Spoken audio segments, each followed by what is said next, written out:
Hello and welcome to food મંત્ર by Surabhi Vasa.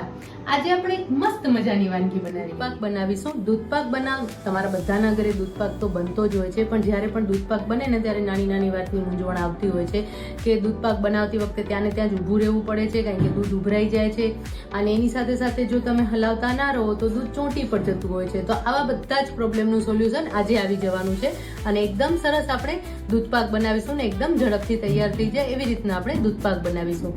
તો સૌથી પહેલી ટિપ્સ એ છે કે જ્યારે તમે દૂધપાક બનાવતા હો ને ત્યારે એકદમ જાડા તળિયાવાળું વાસણ લેવાનું છે, એટલે કે જે પણ તપેલું લો, કડાઈ લો, એ એકદમ જાડા તળિયાવાળી હોવી જોઈએ. અને જો તમારી પાસે એવો કોઈ વાસણ ન હોય, એટલે કે એવી કોઈ કડાઈ કે તપેલું ના હોય, તો તમે કુકરને પણ લઈ શકો છો. મોટું કુકર હોય, કુકરનું તળિયું હંમેશા જાડું હોય છે, તો તમે એનો પણ ઉપયોગ કરી શકો છો. હવે દૂધ ચોંટે નહીં એના માટે શું કરવાનું છે કે 1 ટીસ્પૂન જેટલું ઘી લેવાનું છે અને ઘી લઈ અને એને ફેલાવી દેવાનું છે. વ્યવસ્થિત રીતે ચારે બાજુ એને આપણે ફેલાવી લઈશું અને ફેલાવી લેવાના કારણે શું થશે કે નીચે જે છે દૂધ એ સરસ ચોંટશે નહીં અને સરસ રીતે કૂક થઈ જશે. તો આપણે એને પ્રોપરલી ફેલાવી લઈશું.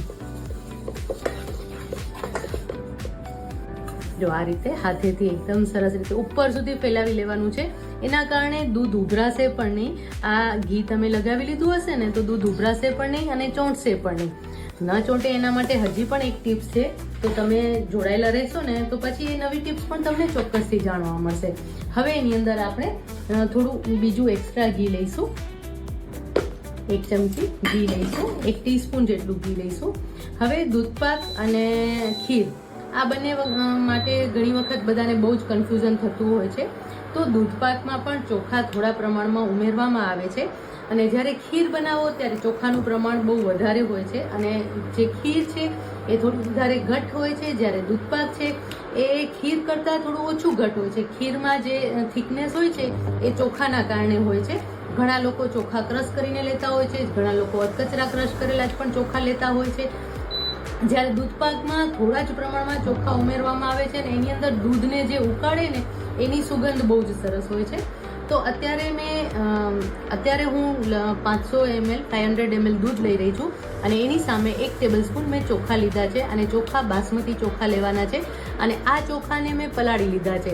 લગભગ 15 થી 20 મિનિટ સુધી પલાળી લેવાના છે અને એનું પાણી કાઢી લેવાનું છે. પાણી કાઢી લીધા પછી જે ચોખા છે એને આપણે ઘીમાં એડ કરી દઈશું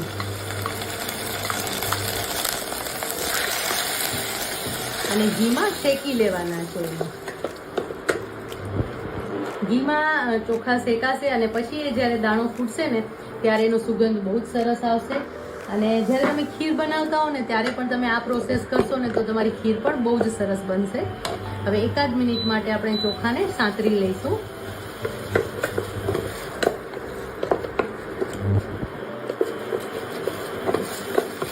જેની અંદરનું પાણી થોડું કૂક થઈ જાય ને બળી જાય એ રીતે આપણે સાંતળી લેવાના છે. હવે એની અંદર આપણે દૂધ ઉમેરી લઈશું. અત્યારે મેં આ ફૂલ ફેટ દૂધ લીધેલું છે અને અત્યારે આ 500 ml દૂધ છે જે હું ઉમેરી લઈશ. હંમેશા જ્યારે પણ દૂધપાક બનાવતા હો ત્યારે ફૂલ ફેટ દૂધ લેવાનું છે અને ફૂલ ફેટ દૂધ લઈ અને એની અંદર આપણે જે ચોખા ઉમેરીને હવે એને ઉકાળવા માટે રહેવા દેવાનું છે. હવે દૂધ ઉકળતું હોય ત્યારે આપણે સતત એના ઉપર નજર રાખવી પડે છે. એટલે સૌથી પહેલાં તો દૂધને આપણે એક વખત સરસ રીતે મિક્સ કરી લઈશું અને પછી એટલે ચોખા જે છે એ સરસ મિક્સ થઈ જાય અને પછી દૂધને ઉકળવા દઈશું. હવે બીજી એક વાત કે જ્યારે પણ દૂધ ઉકળતા હોય ને ત્યારે ઘણા લોકો શું કરતા હોય છે કે તરત જ એની અંદર ખાંડ ઉમેરી દેતા હોય છે.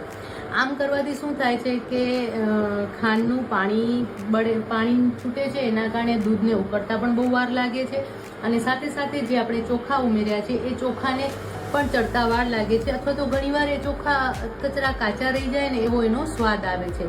એટલે હંમેશા જ્યારે પણ આપણે દૂધપાક બનાવીએ ને ત્યારે ખાંડ છે એ લાસ્ટમાં જ એટલે કે છેલ્લે ઉમેરવાની છે, દૂધ ઉકળી જાય પછી. અને હા, ઘણી વખત તમે જોતા હશો કે જ્યારે તમે બહારથી દૂધપાક લાવતા હો ને ત્યારે એનો કલર બહુ જ સરસ હોય છે અને એવો કલર ક્યારેય આપણા ઘરે નથી આવતો. તો એના માટેની પણ એક સ્પેશિયલ ટિપ્સ છે અને એ કેવી રીતે કલર લાવવો ને એ હું તમને ચોક્કસથી બતાવીશ. તમે જોતા રહેજો આખી પ્રોસેસ, તો તમને ચોક્કસ જાણવા મળશે કે આટલો સરસ કલર પણ કઈ રીતે આવે છે.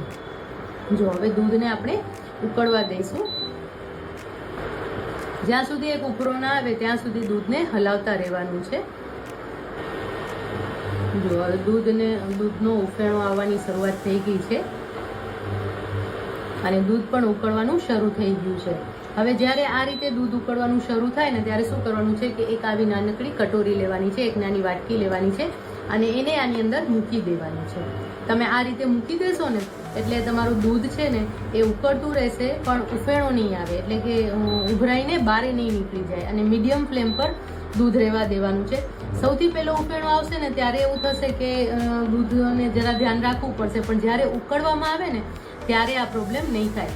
અત્યારે મારું દૂધ ઓછું છે એટલે તમને વાટકી દેખાઈ રહી છે, પણ તમે વધારે દૂધ હોય તો પણ આટલી નાની વાટકી જ મૂકવાની જરૂર છે. એવું જરૂરી નથી કે તમે મોટી વાટકી કે મોટું તપેલું મૂકો એની અંદર. બસ આ રીતે એક નાની વાટકી એની અંદર રહેવા દેવાની છે અને પછી દૂધને ઉકળવા દેવાનું છે. આમ કરવાથી દૂધની અંદર ઉફેણો તો આવશે પણ દૂધ ઉકળાઈને જે ઉભરાઈને બારે આવે છે ને એ બારે નહીં આવી જાય. હવે આપણે લગભગ 8 થી 10 મિનિટ સુધી દૂધને ઉકળવા દઈશું. જો તમે જોઈ શકો છો કે આ દૂધનો ઉફેણો આવે છે પણ એ બારે નથી નીકળતું, એમને એમ જ થાય છે. એટલે આ એક સરસ મજાની ટિપ્સ છે જે તમને બહુ જ હેલ્પફુલ થશે. હવે આપણે આ દૂધને ઉકળવા દઈશું. જો તમે જોઈ શકો છો કે દૂધ સરસ ઉકળી ગયું છે અને એની અંદર આ વાટકી પણ આપણી પડી રહી છે અને ક્યાંય જરાય નીચેથી ચોંટ્યું નથી. જો તમને દેખાય છે ને કે ક્યાંયથી ચોંટ્યું નથી અને એની અંદર જે આપણે ભાત ઉમેર્યા હતા એ એકદમ સરસ ચડી ગયા છે. હવે એની અંદર આપણે ખાંડ ઉમેરવાની છે. નોર્મલી તો આપણે ખાંડ કેવી રીતે ઉમેરતા હોઈએ છીએ કે આની અંદર જ હવે ખાંડ ઉમેરી દો એટલે દૂધપાક તૈયાર થઈ ગયું.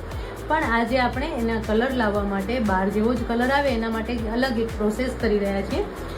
તો એના માટેની અલગ એક પ્રોસેસ કરીશું આપણે. હવે એની અંદર આપણે દૂધમાં જ્યારે ખાંડ એડ કરવાની છે ત્યારે શું કરવાનું છે કે એક પેન લેવાનું છે ને એની અંદર આપણે ખાંડ ઉમેરી દેવાની છે.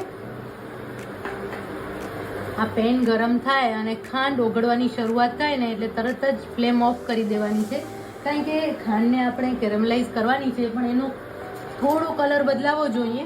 પણ એકદમ જો લાલ થઈ જશે ને તો એની જે બિટરનેસ છે ને એટલે કે એની જે કડવાશ છે એ આવી જશે અને આપણો દૂધપાક છે એ બગડી જશે.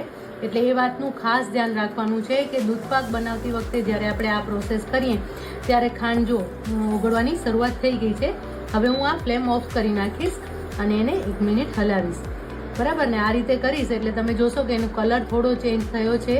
એકદમ ડાર્ક લાલ કલર થાય ને ત્યાં સુધી એને ફ્લેમ ચાલુ નથી રાખવાની. આ રીતે એને હલાવશું એટલે 1 મિનિટમાં ખાંડ બધી ઓગળી જશે. આ પ્રોસેસ કરવાના કારણે કલર બહુ જ સરસ મળે છે. જો પેન ગરમ છે એટલે ખાંડ હજી પણ ઓગળી રહી છે અને એનો કલર થોડો અલગ થઈ રહ્યો છે.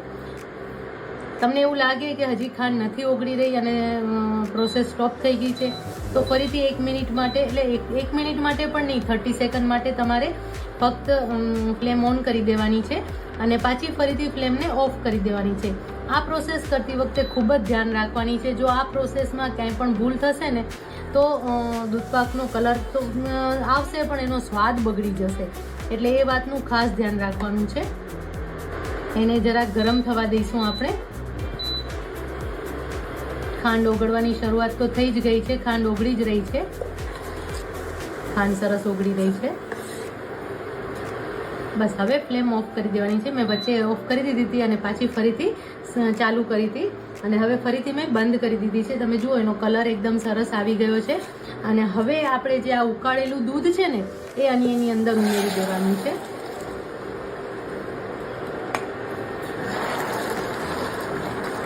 અને પછી એને ગરમ કરી લેવાનું છે.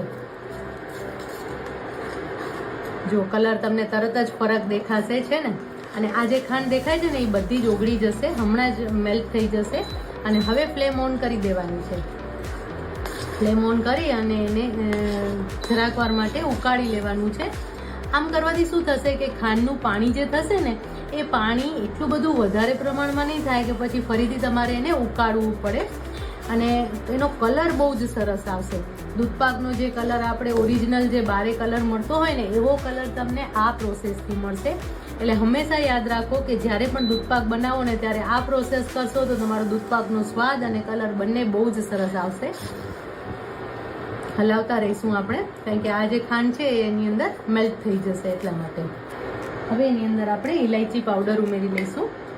1/2 ટીસ્પૂન ઇલાયચી પાવડર ઉમેરી લઈશું. પિંચ જેટલો જાયફળ પાવડર ઉમેરીશું. જો જાયફળ પાવડર તમને ન ગમતો હોય તો તમે અવોઇડ કરી શકો છો, પણ દૂધપાકમાં જાયફળ પાવડર બહુ જ સરસ લાગે છે. પણ હા, ખાસ એ ધ્યાન રાખવાનું છે કે બહુ વધારે પ્રમાણમાં નથી ઉમેરવાનો, ચપટી જેટલો જ ઉમેરવાનો છે. એમ કરવાથી એક બહુ જ સરસ સુગંધ મળશે એને. જો કેટલો સરસ કલર આવી ગયો છે. પહેલાં જે દૂધપાકનો કલર હતો અને હવે જે દૂધપાકનો કલર છે એમાં બહુ જ મોટો ફરક પડી ગયો છે, અને એના કારણે દૂધપાકનો સ્વાદ અને કલર બંને એકદમ ચેન્જ થઈ ગયા છે. હવે એની અંદર તમે બદામ પિસ્તાની કતરણ ઉમેરી શકો છો. એની સાથે સાથે જાયફળ અને ઇલાયચી તો આપણે ઉમેરી જ લીધા છે. અત્યારે આપણે બદામની કતરણ ઉમેરી રહ્યા છીએ. કાજુના ટુકડા પણ તમે એની અંદર ઉમેરી શકો છો. પિસ્તાની કતરણ ઉમેરી લઈશું. જો કેટલો સરસ દેખાઈ રહ્યો છે ને. મસ્ત મજાનો એવો દૂધપાક તૈયાર થઈ ગયો છે. એની થિકનેસ પણ એકદમ પ્રોપર છે, નથી બહુ વધારે ઘટ કે નથી બહુ વધારે પતલું. અને ખાતા તમને નીચે થોડા પ્રમાણમાં ચોખા આવશે. બહુ વધારે પ્રમાણમાં આપણે એની અંદર ચોખા પણ નથી ઉમેર્યા, કારણ કે આ દૂધપાક બનાવ્યો છે. તો હવે મસ્ત મજાનો એવો દૂધપાક તૈયાર થઈ ગયો છે. આ દૂધપાકને આપણે સર્વ કરી લઈએ. બહુ જ સરસ સુગંધ આવી રહી છે, અને ફટાફટ સર્વ કરી લઈએ. એકદમ મસ્ત એવો ગરમા ગરમ દૂધપાક તૈયાર છે. આપણે એને સર્વ કરી લઈએ.